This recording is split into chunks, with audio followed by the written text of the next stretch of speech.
Global oil company known as ExxonMobil on the land. The afternoon is used for mostly farmland, so if you'll take a look to your left in the back of the pasture, you'll see some of our Texas Longhorns. Now this land is donated by JSC to local school districts and various partners to develop what is now called the Longhorn Project. The Longhorn Project provides science and agricultural lessons that educate thousands of children each year.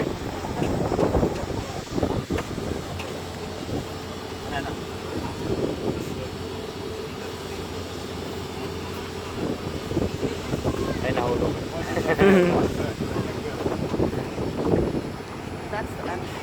On your right, it's kind of hard to miss the white building. Now this building houses the Saturn V rocket.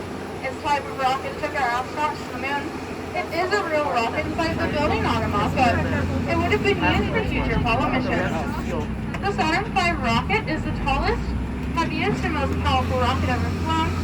On the launch pad, this vehicle weighs 6.5 million pounds and stood at 363 feet tall, which is actually 60 feet taller than the Statue of Liberty.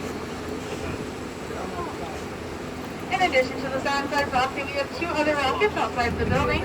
The skinnier one is a Q from Mickey Redstone, which is the same model of rocket that took Alan Shepard to space. The other one's the Lujo 2. It was attached to the launch escape system and the command module's parachutes. These three rockets make up what we call Rocket Park.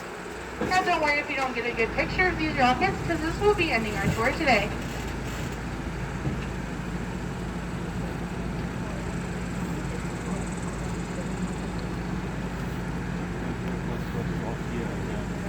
Video na lang natin tapos singilin na sila 30.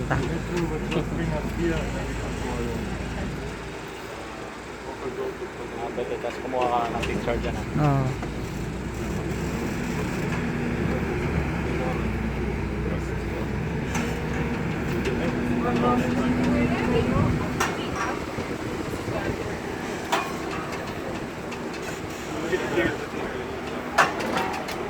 We get tons of deer here. But you have to be careful in the morning because they'll be running across the county. You get close together.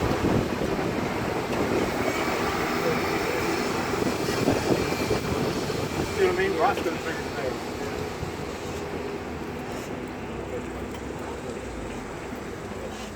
Balik pa tayo dyan. Ayan yung last natin.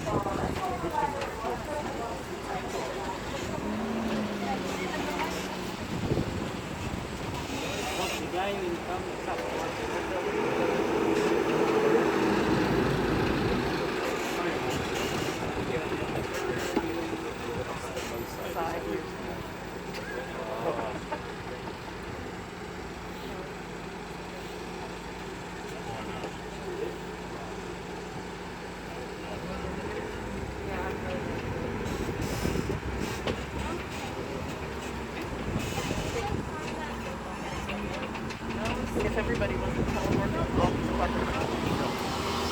So if you'll take a look around to the buildings on site, you'll see they laid out to look like a college campus. This is to encourage the spirit of collaboration and innovation. It's a tradition that carries on to this day.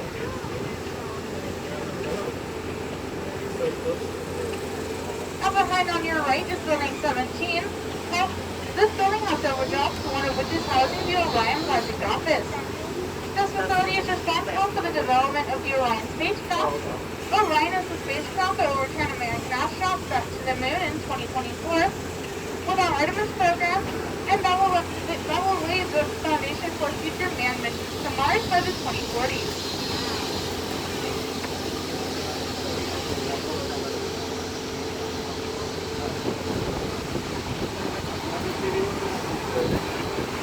Up ahead to your left is Building 21.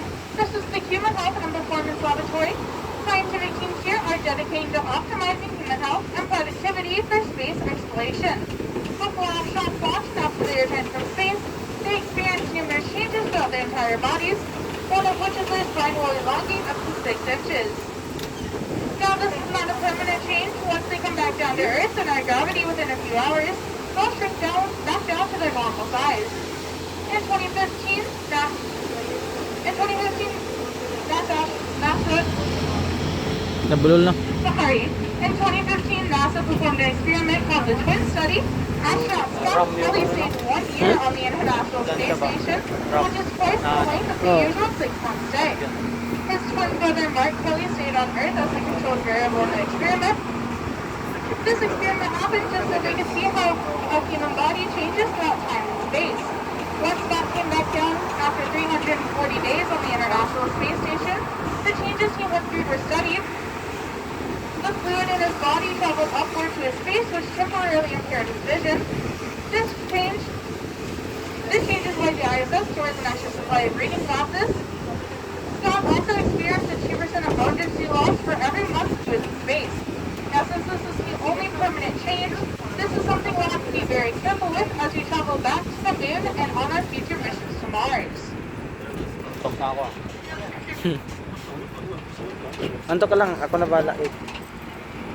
Pakita ko lang sa'yo video mamaya.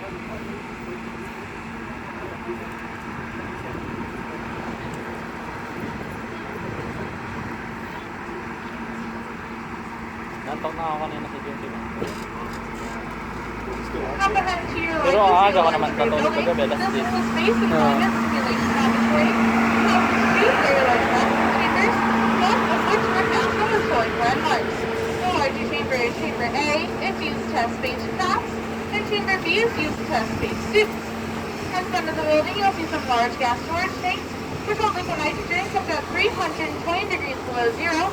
The nitrogen is pumped into a vacuum chamber and is used to simulate the full large atmosphere space, so engineers should have to tolerance of their spacecraft and equipment. In 2017, this facility hosted the James Webb Space Telescope. The James Webb Space Telescope will be the most powerful telescope ever made, and it's considered to be the scientific successor to the Hubble telescope, but not its replacement. The Webb telescope will be an inferior telescope, which will allow us to see distant galaxies dating back to the early days of our universe. This telescope is an international partnership between the United States, Canada, and Europe, and it's set to launch this year in November.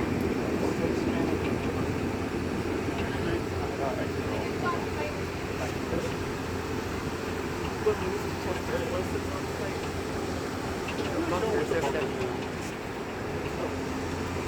They used to do batteries and stuff in those bunkers. Well, which one did they have the contract with? The contract with the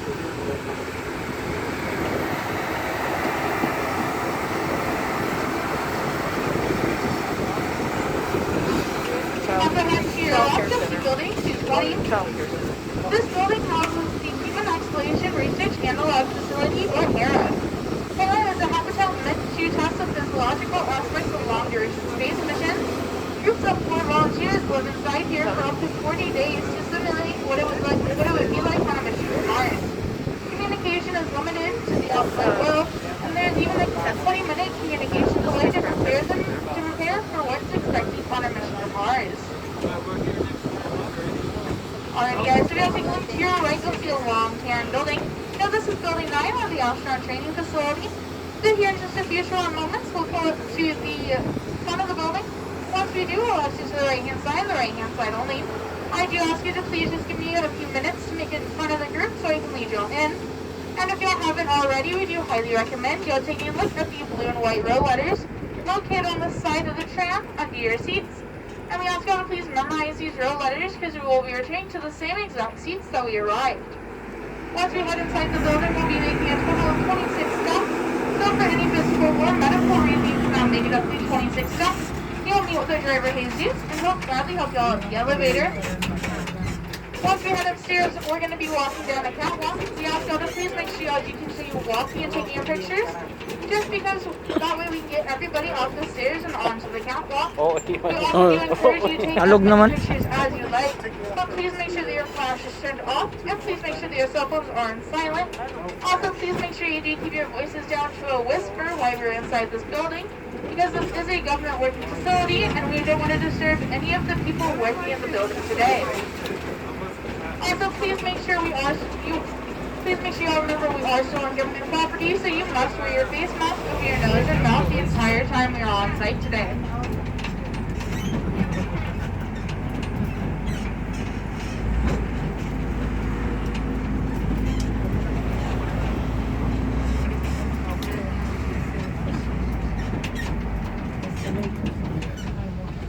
Hindi pa ako makatulog mamaya. Ikot-ikot pa kami ng ano, bomba. Bakit? They used to Ikot-ikot. have buses that would Yung bomba ba? go Yung motor. around. Iniikot-ikot. So if you were over in the building all the way over there, you could get over here for a meeting. Ah, yung motor? Pinaikot-ikot na naman. Sabi ni Kamote, 30 minutes ha. Gawin ko sa oras. Hmm. Tulog man siya.